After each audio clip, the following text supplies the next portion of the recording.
Tengo una ventaja y es que como se está yendo la luz podemos hacer esto teórico-práctico. ¿Vinieron depilados, arreglados? Ok, muy bien, entonces entremos en materia.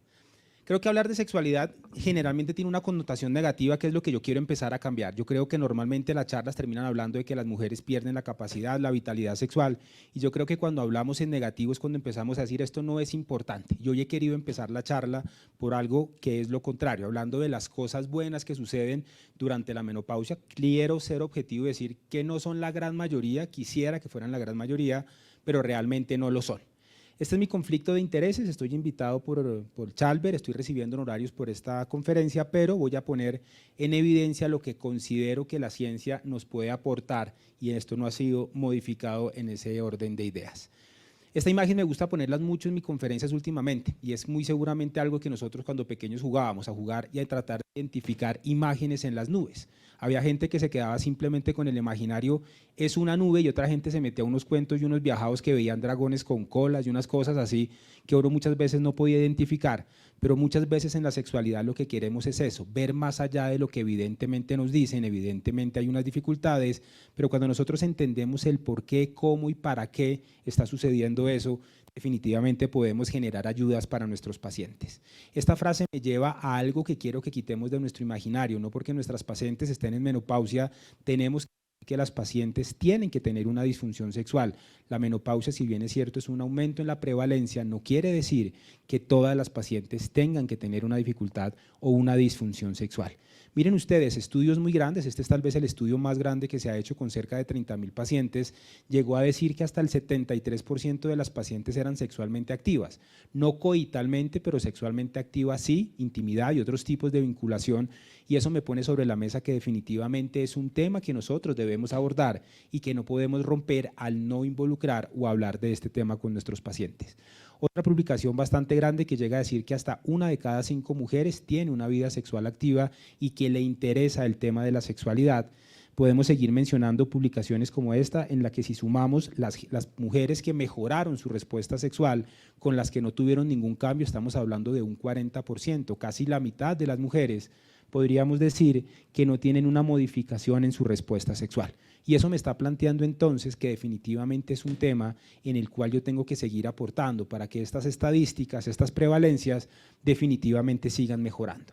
¿Qué hacen que las mujeres en menopausia mejoren la sexualidad? Básicamente estas 4 cosas: la liberación del temor al embarazo. La mujer vive limitada o limita mucho su sexualidad por ese temor. Al llegar a la menopausia muchos lo viven con un momento de ya no tengo embarazo, por lo menos ahora sí, a disfrutar. Y empiezan a comprar el Satisfyer Plus 5 Turbo y empiezan a disfrutar muchísimo. Dato importante, las empresas de juguetes sexuales en este nicho de mercado, mujeres en menopausia, están encontrando un grupo muy grande de ventas de juguetes sexuales diferente a lo que pensábamos. ¿Hay mayor espontaneidad? Pues ya tengo 50, 60 años, ¿ya qué? Ahora sí me pongo el calzón de tigre, empiezo a hacer la posición del salto del tigre, bueno, todas las posiciones que queramos hacer, porque ya no tengo una limitación y eso termina repercutiendo positivamente en la sexualidad. Tengo más tiempo y definitivamente quiero vivir nuevas experiencias. Entonces miren, si sumamos todas estas cosas, estamos encontrando que definitivamente hay muchas cosas que pueden de entrada hacer que la sexualidad de nuestras mujeres, de nuestras consultantes en menopausia, sean positivas. Estaba haciendo una revisión hace unas semanas cuando estaba preparando la conferencia y básicamente encontré que muchas de las dificultades no son propias de la menopausia, sino que son propias de condiciones que muchas veces nosotros en la consulta no evaluamos y que no tenemos en cuenta. Asumimos que la mujer está con disfunción sexual por un trastorno, por un hipoestrogenitismo, pero no tenemos en cuenta que lleva con un conflicto de relación de pareja y le achacamos a la menopausia, al cambio hormonal, la disfunción sexual. Muchas mujeres tienen disfunciones sexuales antes de la menopausia y nosotros le asumimos eso a la menopausia, al cambio hormonal, y muchas son por otras condiciones que ya traían per se y que al entrar en esta etapa de la vida pues obviamente se magnifican y se agudizan. Hay algo que es importante entender y que siempre hemos crecido con un mito que no es cierto. A la mujer sí le interesa la sexualidad y los diferentes estudios nos lo muestran.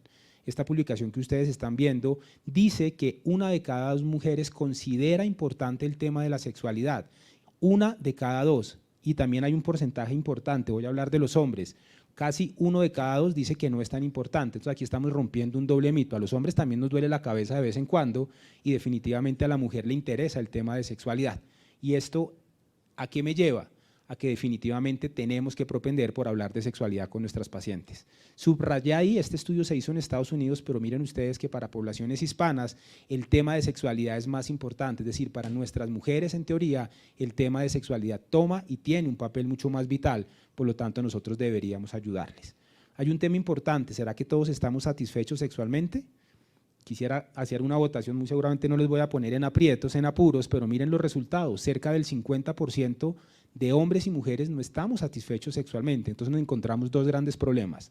Es un tema importante, pero lastimosamente muchos de los que son sexualmente activos no tienen la posibilidad de tener una respuesta importante. Siempre se ha pensado que la sexualidad es para los jóvenes y para los bonitos, los que somos mayores y feos estamos entonces fregados. La respuesta es no. Miren ustedes, el estudio SABE de Colombia dice que para el 50% de la población adulta el tema de sexualidad definitivamente es importante. Y creo que hasta acá lo que he hecho es argumentarles por qué tenemos que hablar de sexualidad y les he hablado en positivo respecto al tema. Empecemos a hablar de cosas que tal vez no son tan chéveres, pero que nos van a sensibilizar un poco más. Hoy en día sabemos que las disfunciones sexuales, se han hecho un par de estudios en las que han tratado de comparar qué tanto impacto tiene en la calidad de vida las disfunciones sexuales. Y uno de los estudios grandes que se hizo fue tratar de poner a la disfunción y compararlas con algunas palabras como hipertensión, diabetes, lumbalgia mecánica, y aparecieron dos palabras en el primer lugar. La primera, lumbalgia mecánica. Las mujeres con disfunciones valoran o califican tener una disfunción sexual como tener una lumbalgia mecánica. Yo no sé si alguien ha tenido una lumbalgia mecánica. Eso es incapacitante, eso es agobiante, ¿cierto? Y la segunda palabra que apareció fue diabetes mellitus. Así valoran las mujeres tener una disfunción. Otro dato importante, ¿cuánto tiempo se demoran las mujeres en consultar por una disfunción sexual? ¿Quién dice que meses? ¿Quién dice que años? ¿Quién no quiere participar en esta estadística? Ok. Doctores, la realidad son 5 años, el promedio de consultas son 5 años y sabemos que lastimosamente solo el 4% de los profesionales no hablamos de sexualidad. Entonces, si esa paciente llegó con un médico del 72% que nunca habla de sexualidad, tiene que haber un tiempo de reconsulta. ¿Cuánto tiempo creen que es el tiempo de reconsulta? También años, 3 años, doctores, 8 años en promedio se demora una mujer en dar respuesta a su problemática sexual. Si yo junto los datos hasta ahora, lo que les quiero decir es que nosotros, si no hablamos de sexualidad con nuestra mujer que está en menopausia, estamos permitiendo que esa mujer sufra 8 años con una situación similar a un dolor lumbar. Creo que es la mejor forma de sensibilizarles para decirles que tenemos que definitivamente que hablar de sexualidad con nuestros pacientes. Ni en hombres ni en mujeres los cambios fisiológicos relacionados con la edad o las distintas etapas de la vida implican necesariamente una disminución de la satisfacción sexual. Hay cambios, sin lugar a dudas sí, pero no estoy diciendo que el 100% de las pacientes tengan que tener una disminución. Sexualidad y menopausia sigue siendo un tema vergonzoso, un tema difícil de hablar para las pacientes porque sienten que han perdido su potencial erótico, reproductivo y por otro lado a la mujer le enseñaron que hablar de sexualidad no está bien. Si yo con 15 años hablo de sexualidad con mi papá, le digo que tengo 2 novias, ¿qué dice mi papá? Mucho berraco, ¿no? Y si mi hija me dice lo mismo, ese fin de semana, no, esa palabra del doctor, uy, ese fin de semana no sale, ¿cierto? Miren ustedes cómo esto afortunadamente ha venido cambiando, pero culturas y generaciones que nosotros estamos atendiendo ahí, hoy crecieron con ese lastre social definitivamente en el que hablar de sexualidad estaba mal. ¿Qué pasa si una mujer decía que se autoestimulaba? Bajito, bajito le salían pelos en la mano, ¿no? Perdía el brillo de los ojos. Les voy a decir que yo veo pacientes que tienen mucha actividad sexual y no he visto ninguna ni con cataratas, ni tuerta, nada. Hasta ahora no, o sea, eso está clarísimo que esos mitos le hicieron mucho daño a la sexualidad femenina y que siguen siendo uno de los temas que definitivamente genera que nuestros pacientes no consulten. Hay una gran preocupación cuando las pacientes llegan a la consulta de medicina sexual, me dicen que lo que más les dio rabia o lo que más dificultó la atención de las disfunciones sexuales era que su propio médico tratante, su ginecólogo les dijo, eso no es importante, usted tranquila, vaya a darse una vuelta o cambie de marido que muy seguramente la disfunción va a desaparecer. Esa es la triste realidad. Comentarios como, tranquila, este viernes te vas para el mejor hotel, consigues la mejor botella de vino, una comida deliciosa y eso va a hacer que desaparezca la disfunción. Es la posibilidad más grande de condenar a una paciente porque la están metiendo en una cosa que se llama ansiedad de ejecución. Y les voy a poner un ejemplo para que nunca volvamos a hacer un comentario de estos. Mi famoso ejemplo del caballo blanco. Les voy a pedir que por favor no piensen en un caballo blanco. Ok, ahora que ya saben que no pueden pensar en un caballo blanco, por favor, piensen en un caballo blanco. La tercera es la vencida. Por favor, no piensen en un caballo blanco. Eso se llama ansiedad. El pensamiento es inversamente proporcional a la acción en sexualidad. Cuando yo quiero tener deseo, no tengo deseo. Los hombres me van a entender esto. Cuando quiero durar mucho, a los 2 segundos digo te amo. ¿Cierto? El que lo entendió, lo entendió. Muy bien, ok. El pensamiento es inversamente proporcional a la acción. 10 minutos, voy a dejar salir mi alma eyaculador precoz de verdad. Entonces, en ese orden de ideas, miren ustedes cómo se vuelve paradójico un comentario como el que estoy haciendo de vete el fin de semana. No, ven, yo te pongo atención, busquemos la causa y tratemos de identificar qué está pasando para tratar de mejorar esa dificultad que estás presentando. ¿La sexualidad es un libro abierto sobre el cual se puede hablar en sexualidad? Definitivamente sí. Tengo pacientes que tienen una vivencia absolutamente positiva de su sexualidad porque redescubrieron la sexualidad. Doctor, yo nunca había tenido un orgasmo después de lo que estamos haciendo, no con el doctor, con las recomendaciones del doctor, y empiezan a decir, óigame, absolutamente maravilloso y absolutamente positivo. Reescriben, descubren una cantidad de situaciones que no habían podido evidenciar. Esto simplemente para mostrarles lo del 4% que les decía yo que hablamos de sexualidad y el 72% que nunca lo hace. Están clarísimos los mecanismos por los cuales no hablamos de sexualidad, no tenemos espacios de entrenamiento, no tenemos formación. Muy seguramente para muchos de nosotros aprendimos sexualidad como yo, al error y al ensayo en la carrera, ¿cierto? ¿Alguien tuvo espacios de formación? Pues muy seguramente no, nosotros no nos tocó eso. Hoy en día en las universidades y en las especialidades estamos generando, ocasionalmente los residentes van a rotar conmigo, lo cual ya nos está diciendo que es un tema que les interesa, y llega el punto inclusive en el que el 2017 es el año en el que más publicaciones de medicina sexual ha habido, por encima de temas como la insuficiencia renal, lo cual nos dice y nos determina que definitivamente es un tema importante para las personas.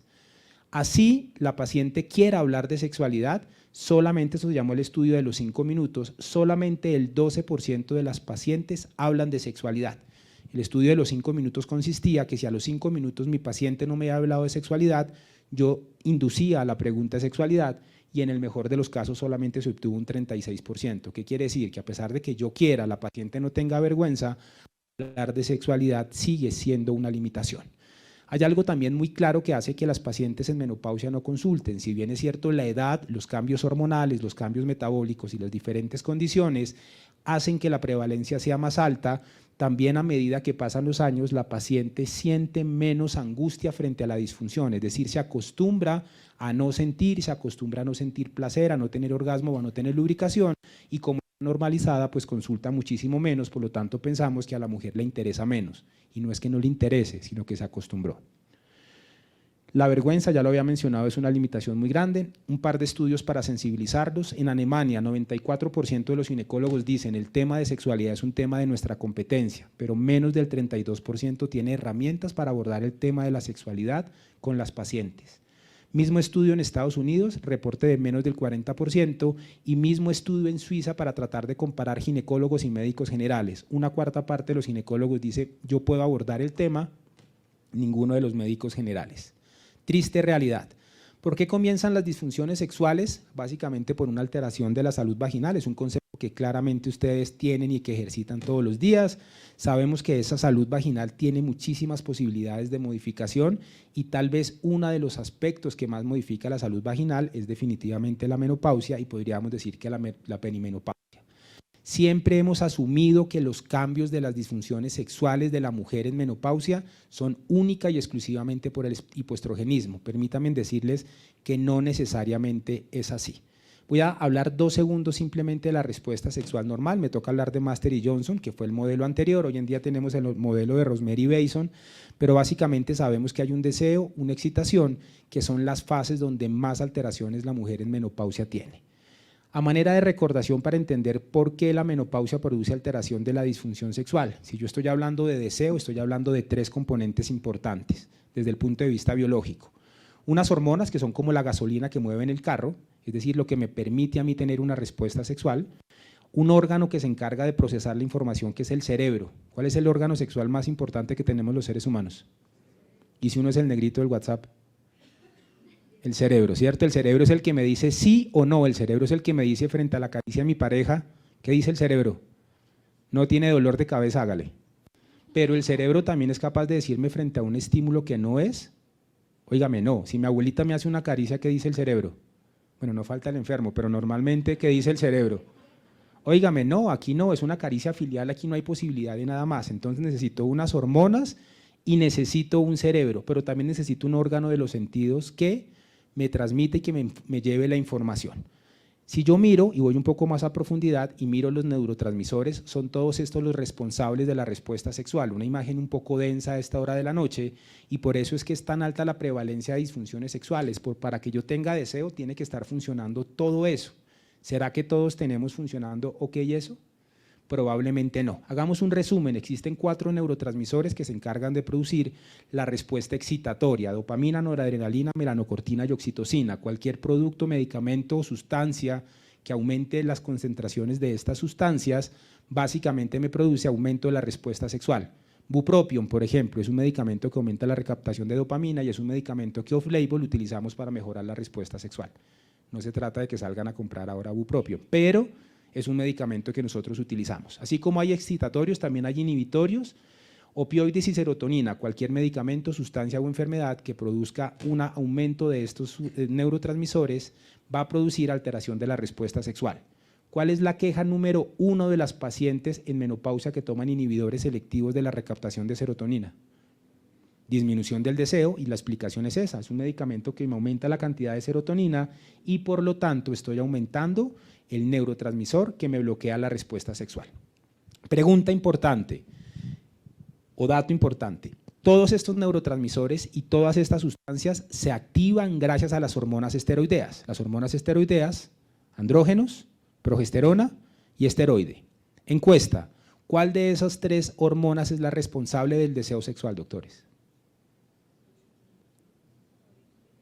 De las hormonas esteroideas, estrógenos, progesterona y andrógenos. ¿Cuál de los 3? Los andrógenos. Eso creo que nos lo han enseñado, pero tengo que decirles que no necesariamente es así y es una cosa de las que vemos frecuentemente en menopausia. Tenemos clarísimo cuáles son los sitios donde la testosterona actúa para producir el deseo sexual, pero las 3 hormonas esteroideas son responsables del deseo sexual por igual. Hoy en día, y lastimosamente estamos viendo que disminución del deseo sexual, fatiga y cansancio es sinónimo para muchos de la utilización ¿de qué? De pellets de testosterona, y me estoy metiendo en un tema que puede ser polémico, sí, pero aquí viene un poco la importancia. No se trata de decir que no, yo puedo utilizarlos, sí, pero sabiendo que realmente esa paciente tiene hipogonadismo, porque normalmente, y en función de lo que les estoy diciendo, y si yo les muestro, miren todos los centros de regulación cerebral de la progesterona sobre los receptores GABA, por ejemplo A, que decía el doctor Jeffrey, pues muy seguramente entendemos que esa mujer que también tiene disminución del deseo sexual puede ser porque tenga un hipo o una disminución de la progesterona. Y miren lo que pasa con el estrógeno, está absolutamente claro también los centros donde se produce una respuesta. Por eso es que el hipoestrogenismo en la mujer, y voy a alejarme un poco, no tiene síndrome geniturinario, pero tiene disminución del deseo sexual, no es por el dolor, es porque los centros reguladores de la respuesta sexual a nivel cerebral me están llevando a que no tenga deseo la paciente. Esto es la forma típica de error que vemos en el ejercicio médico, es esto: paciente con disminución del deseo sexual, se le pone un pellet y al mes llega a mi consultorio y adivinen qué me dice: doctor, sigo igual. Exactamente igual, la vemos es con los efectos adversos por lo que tenía era una testosterona normal, pero tenía una disminución, por ejemplo, de los estrógenos que yo no le regularicé o que yo no le manejé. Entonces, digamos, si queda claro por qué la menopausia produce alteración del deseo sexual por los medicamentos, por las mismas hormonas o por cualquier condición. Otro factor importante es el trastorno de la lubricación. Sabemos que el estrógeno tiene unas características. Voy a adelantarme un poco acá en función del tiempo. Tenemos clarísimo que el estrógeno tiene un papel clarísimo en la lubricación y en la hidratación vaginal, lo tenemos absolutamente claro, pero lo que muchas veces obviamos es que la disfunción sexual no solamente es por la disminución del estrógeno sobre la mucosa vaginal, sino es por el daño que produce al no permitir la vasodilatación. Acordémonos que el estrógeno, una de las funciones que tiene es permitir la vasodilatación, y la lubricación se genera producto de la excitación y producto de la vasodilatación que tienen nuestros pacientes. Quedan un par de minutos para decirles que las disfunciones sexuales son una realidad, 5 minutos, son una realidad que básicamente tenemos muchísimos diagnósticos en función de esas 2 etapas de las que les estoy hablando. Alteraciones en el deseo y alteraciones en el trastorno de la lubricación son los motivos más frecuentes que nosotros tenemos. Voy a hacer una pausa para decirles que el trastorno de la lubricación no solamente es única y exclusivamente por el hipoestrógenismo. Les voy a contar un caso de la vida real que es a diario que me pasa. Paciente que está en menopausia, a la que ustedes les empiezan un tratamiento hormonal, llámese como se llame, adecuadamente, la paciente a las 3 semanas o al mes vuelve y le dice, doctor, sigo con alteración, con dolor, tengo dispareunia en las relaciones sexuales a pesar del medicamento que usted me puso. Ustedes muy seguramente hacen una reevaluación, organizan un poco las hormonas, de pronto hacen un reajuste, cambian de pronto alguna hormona, mandan a la paciente para la casa, vuelve a las 3 semanas y les dice, doctor, sigo con disminución de la lubricación y con dolor. Ese paciente ya es un paciente complicado, digamos que tienen el recurso todavía del lubricante, le ponen un lubricante, la mandan para la casa y vuelve a las 3 semanas con dolor. ¿Qué hacen? ¿Les pasan esas pacientes? A diario, ¿qué hacen? Ya les doy el número del consultorio, pero ¿qué hacen? Esa paciente es un problema que se vuelve complicada. Lo que les quiero contar es que siempre pensamos que la alteración de la lubricación es por hipoestrogenismo, pero en esas pacientes y mayoritariamente la causa de la alteración de la lubricación es la enfermedad crónica. La enfermedad crónica daña y deteriora el endotelio, inhibiendo la formación de la óxido nítrico sintetasa, que es el precursor de la liberación del óxido nítrico, que es la sustancia que con el GMP cíclico permite la pérdida de calcio para la vasodilatación. Créanme que en esas pacientes que no les están respondiendo al tratamiento hormonal y que se quejan de dispareunia, hay una enfermedad crónica no diagnosticada, 20% de las pacientes tienen enfermedad no diagnosticada, que yo diagnostico en el consultorio y que podrían diagnosticar ustedes seguramente, o segundo, tienen un mal manejo de la patología de base. Entonces, no todo es hipoestrogenismo, son enfermedades crónicas y cada vez tenemos más claro esas enfermedades. Hagan el ejercicio con las siguientes pacientes. Hay factores de riesgo para tener disfunciones sexuales en la menopausia, cada vez están más claros, tal vez el que más llama la atención es el de matrimonio de 10 años. ¿Será que pedimos cambio de marido? No, lo que tenemos que hacer es una reerotización, muy seguramente trabajar en equipo con esas pacientes y con sus parejas para tratar de disminuir definitivamente eso. Al doctor Daste le gustó lo del cambio de pareja, pero no es tan chévere. ¿Qué tan frecuente es que las pacientes tengan disfunciones sexuales? Miren, estas son las prevalencias de los estudios más grandes que hay. Se llega a decir que en menopausia hasta 1 de cada 5, y hay estudios que llegan a decir que inclusive hasta el 70%. Aquí algunos de los estudios que simplemente están puestos, el Revive, muy conocido para todos ustedes, en el que se llega a decir que hasta el 73%, el Preside, que también llega a decir que puede haber hasta un 50% de disfunciones sexuales. Aquí me gusta mucho de este estudio una relación que hay: a mayor edad, mayor posibilidad de disfunción, es una realidad, no solo por la alteración hormonal, sino por la prevalencia mayor de las enfermedades crónicas de nuestros pacientes. El estudio VIVA, miren esto, sequedad vaginal que la lleva a dificultad en las relaciones sexuales 83% y con dispareunia franca el 42%. Yo creo que estos son los datos desalentadores, pero quiero que se queden con esas primeras imágenes que les mostré de decir que no todas las mujeres tienen alteración de las disfunciones sexuales. Este estudio me gusta mucho porque mire lo que dice: 50% de las pacientes usuarias que iniciaron un tratamiento para corregir su disfunción sexual, 10 años antes siguen teniendo una vida sexual activa, a pesar de no tener pareja o a pesar de no tener, digamos, una alteración importante. Factores importantes: la depresión juega de manera importante en la función sexual, el que tengamos o no disfunciones. Hay estudios también hechos en Colombia en el que muestran que esas prevalencias definitivamente son muy altas, e inclusive nos muestra prevalencias de en algunos grupos poblacionales específicos, como por ejemplo en el grupo de las médicas, en las cuales la prevalencia es muy alta. En términos generales, el tener disfunciones sexuales genera alteraciones del estado emocional de nuestras pacientes, que las lleva a perpetuar muchísimo más las disfunciones, situaciones que las llevan a formar un círculo negativo en el que si tienen dolor empiezan a tener relaciones exponiéndose a condiciones inadecuadas. Si yo tengo dolor, ¿será que voy a poder tener un disfrute? Definitivamente no. Si no tengo disfrute, tengo una liberación de una sustancia que se llama la adrenalina. Y acordémonos que la adrenalina es vasoconstrictora, y acordémonos que la lubricación se genera por vasodilatación. Si tengo dolor, tengo nervios, tengo menos lubricación, tengo más dolor y por lo tanto tengo menos recompensa orgásmica y por lo tanto tengo menos ganas de tener relaciones sexuales. El motivo de consulta de las pacientes es: no tengo ganas, pero la causa primaria muchas veces en la disfunción sexual es el trastorno de la lubricación. Hay una imagen que me gusta mucho y es esta: el equilibrio sexual.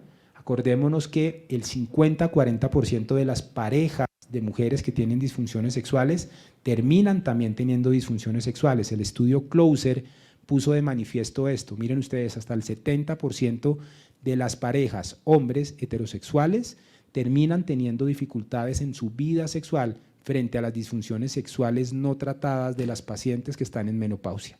Esos son los cambios más frecuentes que encontramos respecto a la función sexual de las pacientes en menopausia.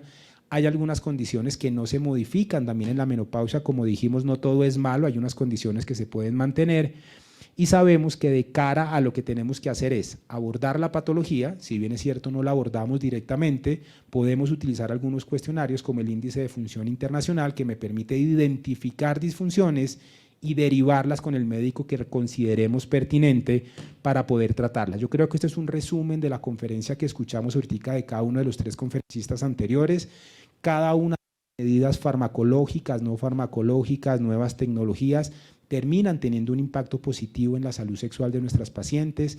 Hay sustancias o hay productos que tienen una evidencia absolutamente clara, como por ejemplo los estrógenos, independiente de su forma de presentación, en el que claramente hay una mejoría de la función sexual. Hay hormonas que cada vez venimos estudiando y mostrando cada vez más claramente, como la tibolona, en la que sabemos que a concentraciones de 2.5 tienen una respuesta positiva en la respuesta sexual de nuestras pacientes.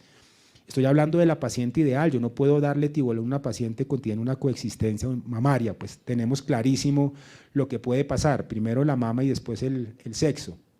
Pero lo que sí es claro es que existen cada vez más estudios como los de la tibolona que me dicen que es una muy buena molécula frente al tratamiento. Entonces, podríamos decir que existen muchas opciones de tratamiento, hay que sensibilizarse, hay que tenerlas a la mano. Muy seguramente les va a pasar algo y al principio va a existir cierta resistencia de nosotros de involucrarnos en estos temas, pero a medida que vamos pasando vamos encontrando que definitivamente puede mejorar. Y como dijo mi ex, doctores, terminamos. Muchas gracias.